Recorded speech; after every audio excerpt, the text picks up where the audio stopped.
The Zenith Prime Academy stood as a testament to galactic cooperation, which was really just a fancy way of saying nobody could agree on basic architectural principles. Picture, if you will, a campus where crystalline spires designed for 12-foot Valdorians cast shadows over biodomes housing methane-breathing Nexri, while gravity wells adjusted themselves every few meters to accommodate species ranging from the gossamerite ethereals to the dense, rock-eating Vorthak. It was the kind of place that made urban planners weep and insurance adjusters retire early. The Academy prided itself on being the most prestigious interspecies educational institution in the known galaxy, which meant it charged astronomical fees and maintained a waiting list longer than most stellar cartographic surveys. Here, the galaxy's future leaders learned to coexist, cooperate, and occasionally resist the urge to eat each other during particularly stressful exam periods. The advanced xenobiology classroom exemplified everything wonderful and terrible about interspecies design. Professor Kethval, a crystalline being whose idea of personality involved refracting light in increasingly pretentious patterns, had arranged a space to accommodate his diverse student body. Massive reinforced platforms held the weight of crick students, while delicate perches supported the bird-like aviary. Climate controls worked overtime to maintain 17 different atmospheric preferences simultaneously, creating microzones that would make meteorologists dizzy. Professor Kethval himself was the sort of being who believed that wisdom could be measured in luminosity output, and had never met a lecture he couldn't extend by precisely 4 to 7%. His crystalline form caught and scattered light in ways that suggested deep thinking, but mostly just gave everyone headaches. Today, like most days, he was preparing to demonstrate why the galactic classification system represented the pinnacle of scientific understanding. The classification system, that marvel of bureaucratic thinking, categorized species into neat little boxes, apex predators at the top, followed by lesser predators, omnivores, primary herbivores, and at the bottom, the rather unfortunately named nutritional contributors. It was a system that had worked perfectly well for 3,000 years, if you ignored the minor genocides, territorial disputes, and the occasional species that refused to stay in their designated category. Enter Zara Chen, and here was where the classification system encountered what scientists like to call an anomaly and everyone else called a problem. At 5 feet 4 inches, she represented humanity's first exchange student at Zenith Prime, having won her place through a combination of academic excellence and what the admissions committee generously termed exotic appeal. The Galactic Council had classified humans as adorable herbivores after reviewing Earth's diplomatic footage, which may have been their first mistake. The second mistake was assuming that diplomatic footage represented an accurate cross-section of human behavior. Zara had spent her first 3 months at the academy watching her classmates treat her like a particularly clever pet. They found her quaint in the way that watching a small animal attempt complex tasks is quaint. Her study group included her in discussions the way adults include children in conversations about tax policy, with patient condescension and the occasional head pat. Her classmates represented a typical cross-section of galactic diversity, which meant they were all convinced of their own superiority in different ways. Velta, a centipede-like Crix whose segmented body stretched 8 feet when fully extended, possessed paralytic venom that could drop a Vorthak in seconds. He had the disturbing habit of clicking his mandibles when amused, which happened frequently around Zara. Grond represented the Vorthak contingent, a crystalline being who could shatter reinforced composites with his bare hands and whose idea of a light snack involved consuming actual rocks. His species had evolved in the gravity wells of gas giants, making him roughly as durable as a small moon and about as empathetic as geological processes. Then there was Pipsqueak, whose name was either ironic or prophetic, depending on your perspective. Standing barely 2 feet tall, this Screety possessed acidic saliva that could dissolve most known materials and a temperament that suggested someone had crossed a honey badger with a chemical weapon. Her species had earned their reputation as the galaxy's most disproportionately dangerous beings, which she wore like a badge of honor. Thala, the lone Eldari in the class, represented what happened when evolution decided that elegant superiority was a survival trait. Her species had mastered psychic manipulation 3 millennia before most others had discovered fire, and she had never let anyone forget it. She treated other species with a kind of benevolent condescension typically reserved for particularly dim houseplants. The day everything changed began like any other, with Professor Kethval droning about species classification while his students fought the urge to either hibernate or commit violence. Today's assignment: present on your species' most dangerous traits. It was the kind of academic exercise that doubled as a not-so-subtle reminder of where everyone stood in the galactic pecking order. Veltar went first, naturally. His presentation on Crick's paralytic compounds was thorough, professional, and accompanied by a live demonstration that left a practice dummy twitching on the floor. He concluded with clicking mandibles and a casual mention that his species could process most prey items within 36 standard hours. Grant's presentation was mercifully brief, mostly because he punctuated his points by casually shattering various classroom fixtures. His discussion of Vorthak bone density and crushing capabilities was illustrated through the systematic destruction of what had once been a perfectly good desk. Pipsqueak's demonstration involved a series of materials testing that left several holes in the floor and a lingering chemical smell that made the air recycling systems work overtime. Her cheerful explanation of how Screety could dissolve their way through most starship hulls was somehow made more terrifying by her enthusiastic delivery. Thala barely bothered with visual aids, instead projecting her superiority directly into everyone's minds while discussing the elegant efficiency of psychic domination. She made sure everyone understood that her species had ruled interstellar empires while others were still trying to figure out agriculture. Then came Zara's turn. The classroom fell into that particular kind of silence that precedes either profound enlightenment or spectacular disaster. Zara walked to the presentation area with a kind of calm confidence that should have been their first warning. Instead, her classmates prepared for what they assumed would be an amusing interlude before returning to serious academic work. "Thank you, Professor Kethval," Zara began, her voice carrying clearly through the chamber's acoustic systems. "My presentation today is titled Persistence Hunting and Pack Dynamics in Homo sapiens." If anyone had been paying attention to the professor at that moment, they might have noticed his light patterns flickering with something that might have been uncertainty.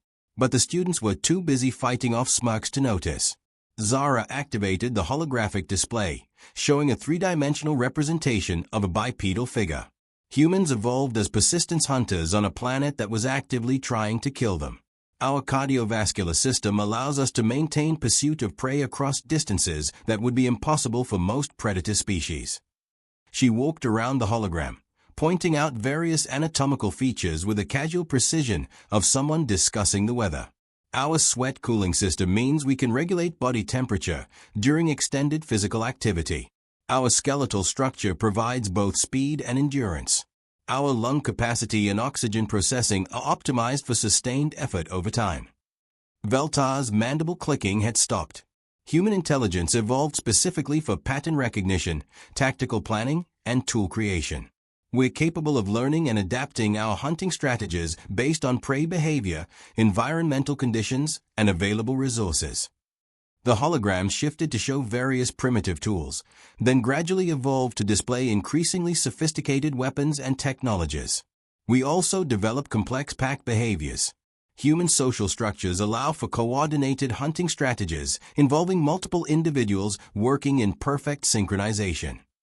Grant had stopped casually destroying furniture. But perhaps most interesting, Zara continued, her tone remaining conversational despite the growing tension in the room, is our relationship with other predator species. Humans don't just coexist with predators. We partnered with them. Pipsqueak had gone very still. "I mentioned I brought a visual aid," Zara said, checking something on her wrist communicator. "He should be arriving right about now." That was when the scratching started. It began as a subtle sound, barely audible above the hum of the classroom's environmental systems. Metal on metal, accompanied by the soft whisper of something moving through spaces not designed for movement. Professor Kethval's light patterns were definitely flickering now. "Miss Chen, I'm not sure what kind of presentation aid you've arranged, but this is highly irregular." The ventilation grate exploded inward. What emerged was every prey species nightmares made manifest. 140 pounds of muscle, teeth, and barely contained predatory instinct, covered in tactical gear that suggested this creature was not just dangerous but professionally dangerous. Rex landed on the classroom floor with a kind of controlled grace that spoke of extensive training and considerable experience. He was magnificent in the way that apex predators are magnificent, efficient, alert, and absolutely confident in his ability to handle any situation that might arise. The classroom erupted. Veltau immediately coiled into a defensive posture, his segments clattering against each other in alarm. Pipsqueak vanished under the nearest desk with a speed that would have been impressive if it hadn't been so obviously terrified. 3 of the smaller species simply fainted, which was probably the most sensible response available. Grond, to his credit, held his ground but had backed against the far wall. Even Thala's psychic superiority seemed to have encountered something that didn't respond well to mental manipulation. Through all of this chaos, Rex remained perfectly calm. His ears were alert, his posture confident but not aggressive. His dark eyes swept the room with the kind of intelligence that made everyone uncomfortably aware they were being assessed. "Everyone remain calm," Zara said, her voice cutting through the panic with practiced authority. "Rex, sit." Rex Saturday. The simple obedience of this obvious apex predator to the tiny human's command sent ripples of confused terror through the classroom. Here was a creature that could clearly dismember most of the class without working up a sweat, responding to voice commands from what everyone had assumed was prey. "Rex is my service dog," Zara continued conversationally, as if chaos hadn't just erupted around her. "He's trained for medical assistance, environmental assessment, and personal protection." She gestured toward Rex, who had remained in perfect position despite the ongoing panic. "Rex, demonstrate tracking." Rex's head lifted, nostrils flaring as he processed the various scents in the room. His gaze moved systematically from student to student, clearly cataloging each individual's location, emotional state, and potential threat level. When he looked at Veltau, the Crix's clicking stopped entirely. His sense of smell is approximately 40,000 times more sensitive than the average human's. He can track individual scent signatures across varied terrain and identify emotional states through pheromone detection. Professor Kethval found his voice, though it came out significantly higher than his usual lecturing tone. "Miss Chen, this is highly irregular. You can't simply bring a predator into." "Rex, assess," Zara interrupted. Rex stood and began a systematic patrol of the classroom perimeter.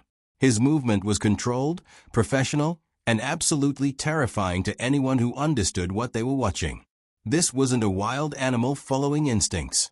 This was a trained operative conducting a security sweep. Rex has completed advanced training in threat assessment, crowd control, and tactical support. He can identify weapons, explosives, biological hazards, and hostile intentions. Zara's voice remained calm, almost educational. He's also trained in non-lethal subdual techniques, though his preferred method of handling threats is simply to position himself between me and potential danger until I can address the situation. As if to demonstrate, Rex completed his circuit and took position slightly ahead and to the left of Zara, where he could observe the entire room while maintaining optimal response positioning. The relationship between humans and canines represents one of evolution's most successful partnerships. We took wolves, creatures that were already apex predators, and through selective breeding and genetic guidance, we created specialized variants optimized for specific tasks. The holographic display shifted to show the evolutionary progression from wild wolves to various dog breeds. Rex represents a variant optimized for intelligence, loyalty, physical capability, and specialized task performance. His breed was originally developed for military and police work, though his training has been adapted for civilian protection and medical support. Grond found his voice first. "You're saying that your species took other predators and made them better at being predators." "We made them better at being partners," Zara corrected. "Rex, demonstrate cooperation." What followed was a flawless demonstration of human-canine coordination. Rex responded to verbal commands, hand signals, and even subtle body language cues from Zara. He could fetch specific items, provide physical support, alert to various conditions, and perform complex multi-step tasks. But what truly unsettled the watching class was the obvious intelligence in Rex's responses. This wasn't simple conditioning. This was genuine cooperation between two different species that had evolved to work together. The domestication process didn't make wolves less dangerous, Zara explained as Rex demonstrated his ability to remain perfectly motionless despite distractions. It made them selectively dangerous. Rex could disable any threat to me within seconds, but he would never harm someone I consider safe unless specifically commanded to do so. Veltar's segments rippled nervously. But your species is classified as herbivorous. The dietary analysis clearly indicates. Human dietary patterns omnivorous with predatory preferences, Zara interrupted. We can survive on plant matter alone, but our digestive system is optimized for processing meat. Our dentition includes specialized cutting teeth designed for tearing flesh. The holographic display showed human dental structure compared to various other species. More importantly, our hunting behaviors aren't driven by dietary necessity alone. Humans hunt for resources, territory, threat elimination, and social coordination. We've been the apex predator on Earth for approximately 200,000 years. But you're so small, Pipsqueak protested from under her desk. Size isn't the determining factor in predator classification, Zara replied. Effectiveness is. Rex, demonstrate speed. Rex exploded into motion, crossing the classroom and returning to position in seconds. His movement was controlled, but clearly demonstrated that his earlier calm was a choice, not a limitation.